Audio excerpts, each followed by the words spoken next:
오늘 본문을 가지고 그들의 소리 우리를 위한 십자가라는 제목으로 말씀을 잠시 나누겠습니다.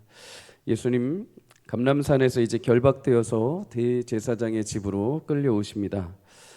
그곳에는 이미 많은 대제사장들과 서기관들 수십 명에 달하는 자들이 모여 있었습니다. 그들이 모여있던 이유는 예수님을 환영하기 위함이 아닙니다. 예수님을 환대하기 위함이 결코 아니죠. 예수님을 잡아서 신문하고 고발할 내용을 준비하기 위해서 미리 모여 있었습니다. 준비된 내용을 가지고 예수님을 신문하고 이제 사형 권한이 있는 로마 총독이었던 빌라도에게 예수님을 끌고 가려 했기 때문입니다. 당시 유대인 종교회의는 사형을 집행할 권한이 없었습니다. 그래서 통치하고 있던 로마의 총독이었던 빌라도에게 끌고 가서 빌라도의 권한 아래서 십자가형을 요청했던 것이죠. 23장 2절에 보면 이들이 만들어낸 예수님에 대한 고발 내용이 이렇습니다. 예수님이 백성들을 미혹하게 하였고 가이사 곧 당시 로마 황제에게 세금 바치는 것을 금하여 자칭 왕이라고 말하고 다녔다. 이렇게 말합니다. 이 두 가지 내용을 정리해 보자면 종교적으로 자신이 하나님의 아들이라고 말한 신성모독죄, 또 정치적으로 로마 황제를 향한 반역죄, 이 두 가지 죄명을 씌운 것이죠. 그런데 여러분, 이것은 사실 억지에 불과한 거죠. 예수님은 이 세상 나라가 자신의 나라라고 말씀하신 적이 단 한 번도 없습니다. 요한복음 18장 36절에 내 나라는 이 세상에 속한 것이 아니다 라고 말씀하십니다. 예수님은 이 땅에 속한 나라의 왕이 아니라 예수님은 하나님 나라의 권세와 영광을 가지신 온 우주의 왕으로 오신 분인 줄 믿습니다. 또한 마태복음 22장 21절에 예수님은 가이사의 것은, 다시 말해 로마 황제의 것은 로마 황제에게, 하나님의 것은 하나님께 드리라 라고 말씀하십니다. 세상 나라를 예수님은 아무것도 아닐지 모르지만 존중해 주신 것입니다. 그럼에도 이들은 거짓으로 죄목을 만들어냈습니다. 왜 그렇게까지 합니까? 예수님을 죽이기 위해서이죠. 예수님을 죽이기 위해 악한 계획과 음모를 이들은 수십 명이 모여서 두 가지 제목으로 만들어냅니다. 여러분, 잠언 6장에 보면 여호와께서 미워하시는 것, 대표적인 것 7가지가 나옵니다. 그 중에 한 가지는 악한 계교를 꾀하는 마음이라고 합니다. 악한 마음으로 음모를 만들어내고 그것을 실행하는 행동을 하나님은 굉장히 미워하신다라고 하죠. 다윗도 이런 악한 계교, 사울의 계교에 매일 힘들었던 사람이기도 합니다. 누구보다도 이 악한 계교를 짜는 사람들이 어떤 자들이고 그 결과가 무엇인지를 잘 알고 있습니다. 시편 64편에 보면 다윗은 이런 계획을 세우는 자들에 대해서 이렇게 특징을 이야기합니다.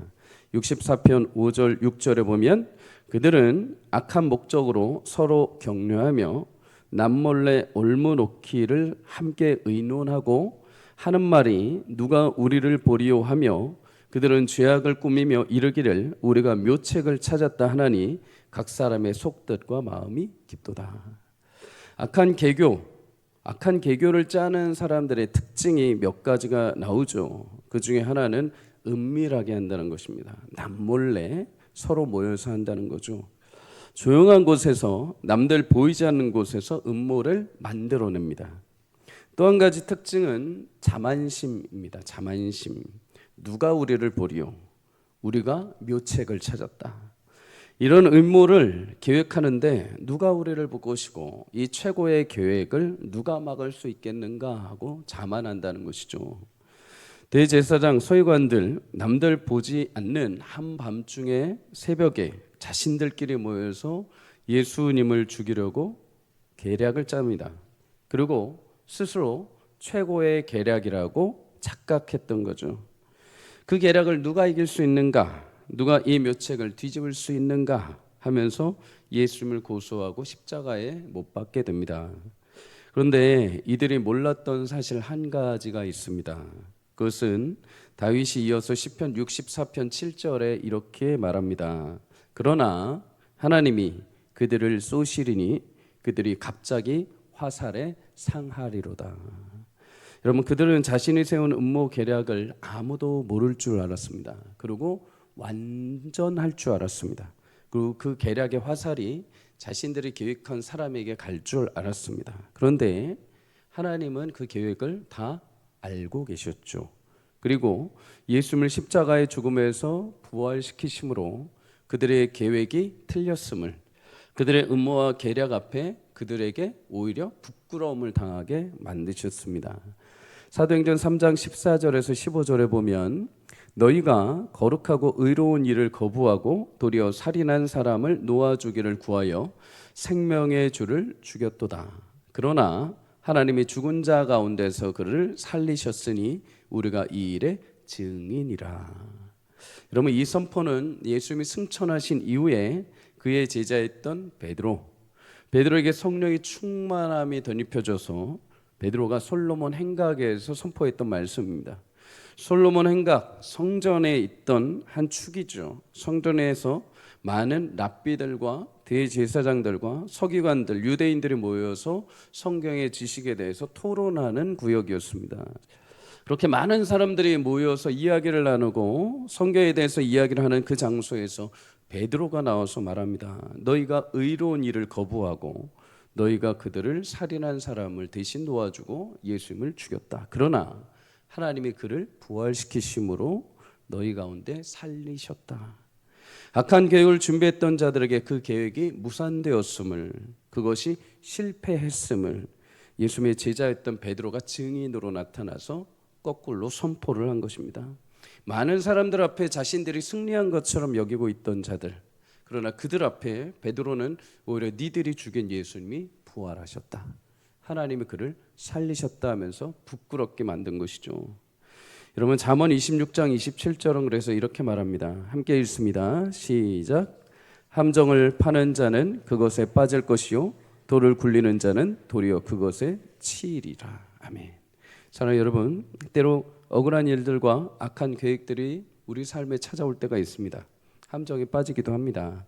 그러나 그때마다 하나님 그의 자녀들을 높이시고 오히려 그 악한 계획을 그들의 머리로 돌아가게 하시는 분인 줄 믿습니다. 그럼 하나님을 기억하며 늘 진리와 함께 기뻐하며 선을 따라 행할 수 있기를 주의 이름으로 축복합니다. 고린도전서 13장 6절에서 7절은 말합니다. 함께 읽습니다. 시작. 불의를 기뻐하지 아니하며 진리와 함께 기뻐하고 모든 것을 참으며 모든 것을 믿으며 모든 것을 바라며 모든 것을 견디느니라. 아멘. 그럼 오직 진리와 함께 주의 약속인 말씀과 함께 기뻐할 수 있기를 주의 이름으로 축복합니다.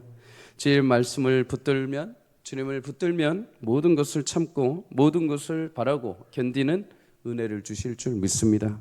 그리고 선함으로 그의 마음과 믿음을 지킨 자들을 주님은 부끄러움 당하지 않도록 주께서 인도해 주시는 역사를 베풀어 주실 것입니다. 여러분, 예수님은 대제사장들의 종교회의인 산헤드린 공회를 지나서 로마에서 파견된 빌라도 총독에게 끌려가십니다. 빌라도는 예수님이 갈릴리 나사렛 출신이라는 이야기를 들으시고 갈릴리를 다스리고 있던 헤롯 왕에게도 한번 그 사이에 보냅니다. 오늘 본문은 빌라도에게 있다가 헤롯 왕에게 가서 신문을 받고 예수님이 다시 빌라도에게 돌아오셨을 때의 장면입니다. 밤사이에 예수님이 여기저기 막 끌려가신 것이죠. 산헤드린 공회에 갔다가 빌라도에게 갔다가 빌라도가 다시 헤롯 왕에게 보냈다가 헤롯 왕이 다시 빌라도에게 보냈다가. 여러분, 오늘 빌라도가 예수님에 관해서 그런데 굉장히 중요한 이야기를 합니다. 14절에서 15절에 대제사장들과 무리들을 모아놓고 뭐라고 합니까? 내가 신문을 하여 보았다. 그런데 이 예수라는 사람에게서 너희가 말한 것처럼 내가 죄를 찾지 못하였다. 심지어 나뿐만 아니라 내가 헤롯에게도 보냈는데 헤롯도 역시 죄를 찾지 못하고 우리에게 다시 돌려보냈다. 그에게는 죽일 일이 없다. 그러니 나는 그냥 이 자를 몇 대 때리고 내보내겠다. 여러분, 성경은 빌라도의 입술을 통해서 예수님에 대해서 명확하게 증거하고 있습니다. 예수님은 죄가 없는 분이요 죽을 이유가 없는 분이십니다. 베드로전서 2장 22절도 말씀을 합니다. 그는 죄를 범하지 아니하시고 그의 입에 거짓도 없으시다. 여러분, 행동으로는 우리가 그럴듯하게 죄가 없는 척 할 수 있을지 모릅니다. 그런데 우리 속마음은 속일 수가 없죠. 우리 속에 담겨 있는 죄악된 모습들은 속일 수가 없습니다. 그런데 여러분, 예수님은 놀랍죠. 단 한 번도 행동으로 죄를 범하신 분도 아니요, 심지어 그의 마음에 악한 것이 있을 수가 없는 분이십니다. 죄에 대한 흔적이 하나도 있지 않으신 분. 흔히 우리는 십자가를 바라보자 이렇게 이야기를 합니다. 그런데 여러분, 십자가는 사실 그 자체만 놓고 보면 굉장히 치욕스럽고 불미스러운 사형 틀에 불과한 것입니다. 너무 비참하고 저주스럽기 때문에 로마 시민들에게는 결코 이것이 사용되지 않았습니다. 고대 사회 노예, 흉악범, 반역자들, 최하층민의 죄인들에게 마지막에 사형틀로 고통을 주기 위해서 고통을 주다가 심하면 사망에 이르도록 하는 최고의 형벌이 십자가 형틀이었습니다. 십자가 형틀도 힘들고 고통스럽지만 여러분, 사람들은 그 형틀에 매달린 자를 저주받았다라고 여겼습니다. 그래서 갈라디아서 3장 13절에 나무에 달린 자마다 저주 아래에 있는 자라라고 이야기를 하죠. 십자가에 달린 자에게 사람들은 침을 뱉고 조롱을 하고 욕설을 했습니다. 십자가에 달린 시신은 심지어 매장까지 거부당했습니다. 심지어 십자가에 달려 죽은 이뿐만 아니라 그의 가족들도 모두 조롱을 받았습니다. 저 인간 자식이 십자가에 달려 죽었대, 저 집 망한 집이야 하면서 옆 사람들이 지나가면서 조롱을 하는 것이죠. 여러분, 이렇게 십자가는 극악무도한 죄인들이 달려서 죽는 사형 틀에 불과한 것입니다. 그런데 여러분, 그냥 이 수치스럽고 무겁고 두려운 이 사형 틀에 누가 달리셨느냐? 죄가 하나도 없으신 예수님이 달리신 것입니다. 그러면 여러분, 예수님은 흉악한 죄인이십니까? 아니요. 예수님, 오늘 빌라도가 말합니다. 그는 죄를 찾지 못했다. 심지어 죽일 죄가 하나도 없다. 여러분, 죄가 없으십니다. 죽일 일도 없으십니다. 그런 분이 당시에 가장 흉악범이 매달려 치욕스럽게 죽는 십자가 형틀에 죽으셨습니다. 한마디로 이사야 53장 12절의 말씀처럼 그가 범죄자 중에 하나로 헤아림을 받은 것, 그가 아무런 죄가 없고 죽일 일이 없음에도 불구하고 마치 합당한 죄가 있는 자처럼, 마치 거기에서 반드시 죽어야 되는 자처럼 여김을 받으신 것이죠. 여러분, 얼마나 억울하시겠습니까? 우리는 조그만 억울한 일을 당해도 마음이 아픕니다. 조금만 누명 쓰는 일이 생겨도 너무나 상심이 크죠. 작은 십자가도 지고 싶어 하지 않습니다. 그런데 여러분, 예수님은 단 하나의 죄도 없고 죄를 지을 수 있는 분도 아니십니다. 성령으로 잉태하여 마리아의 몸을 빌려 육신을 입고 태어나셨지만 완전하시고 죄가 하나도 없으셨던 분입니다.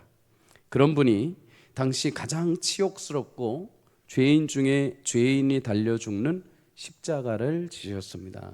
왜 그렇습니까? 요한일서 3장 5절 우리 함께 읽습니다. 시작. 그가 우리 죄를 없애려고 나타나신 것을 너희가 아나니 그에게는 죄가 없느니라. 아멘. 사랑하는 여러분, 예수님 죄가 없으심에도 십자가에 달리신 이유는 내가 가지고 있는 죄의 수치, 부끄러움, 나를 대신하여 십자가에 오르신 사실인 것을 기억하시기를 축복합니다. 이것을 가리켜 우리는 은혜라고 합니다. 은혜.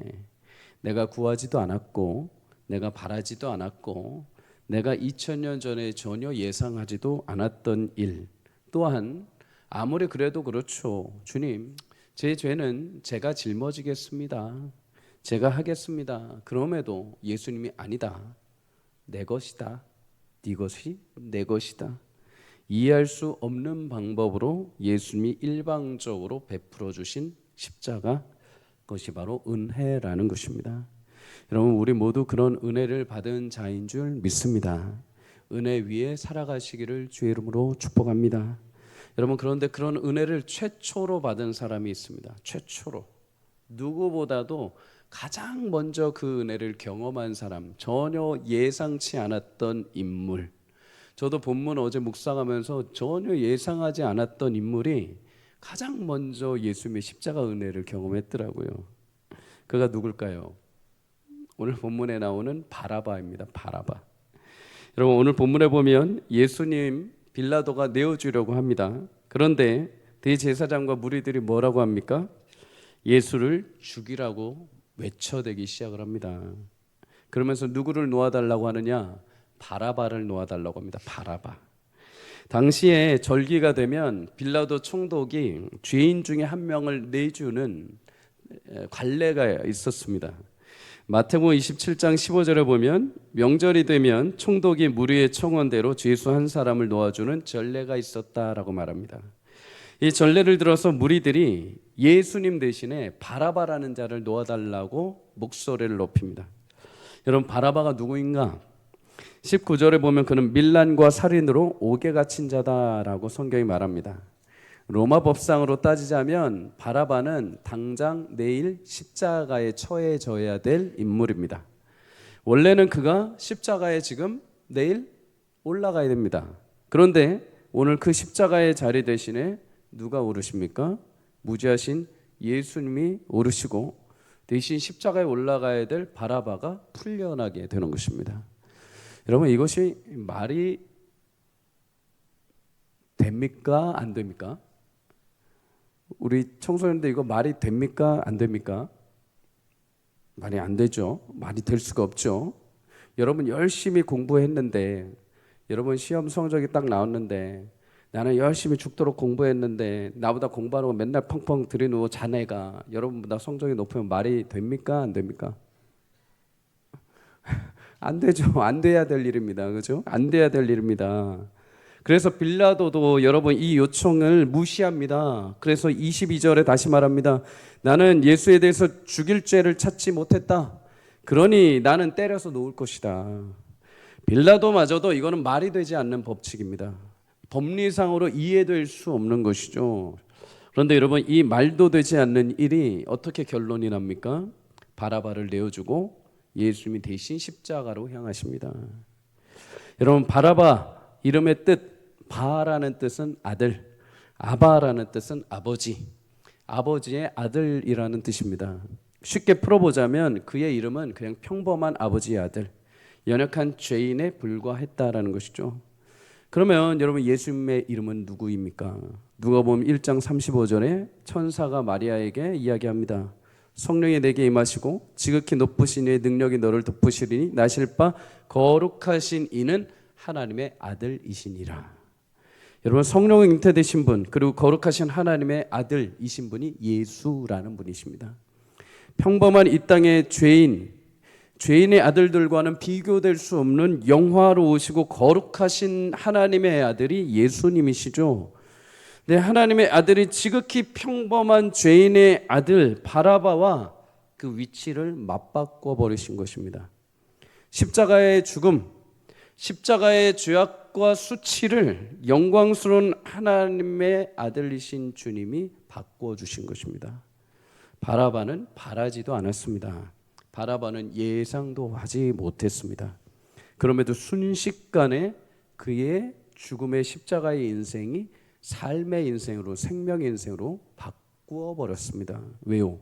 전혀 요청하지도 않은 예수님이 일방적으로 바꿔주신 것이죠.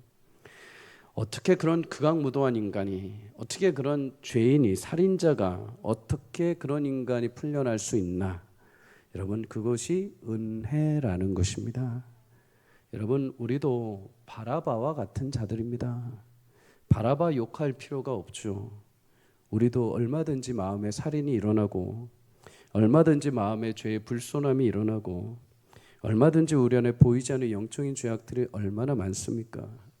우리는 거룩하신 하나님의 아들이신 예수님하고 비교했을 때 이 땅에 그냥 죄인의 아들들에 불과할 존재들입니다. 그런 바라바와 같은 우리를 예수님은 아무 공로 없이 우리의 그 자리와 예수님의 자리를 맞바꿔 주셨습니다. 은혜를 주신 것이죠. 사랑하는 여러분, 여러분의 삶의 자리가 남들이 뭐라 해도 예수님과 바꾸어진 고귀한 자리인 것을 꼭 기억하시기를 주의 이름으로 축복합니다. 바라와 같은 인생이지만 예수님이 나를 영광스러운 자리로, 나의 십자가를 그분이 끌어안고 영광스러운 주의 보좌의 자리를 내게 주셨음을 믿고 그 귀한 은혜를 경험한 사람으로 살아가시기를 주의 이름으로 축복합니다. 여러분, 이 십자가의 은혜를 경험한 사람, 경험하지 못한 사람, 뚜렷한 차이가 발생을 합니다. 고린도전서 1장 18절 이렇게 말합니다. 함께 읽습니다. 시작. 십자가의 도가 멸망하는 자들에게는 미련한 것이요 구원을 받은 우리에게는 하나님의 능력이라. 아멘. 여러분, 그 십자가의 은혜를, 예수님의 십자가의 은혜를 경험하지 못한 자들은 이 십자가를 볼 때마다 뭐라고 합니까?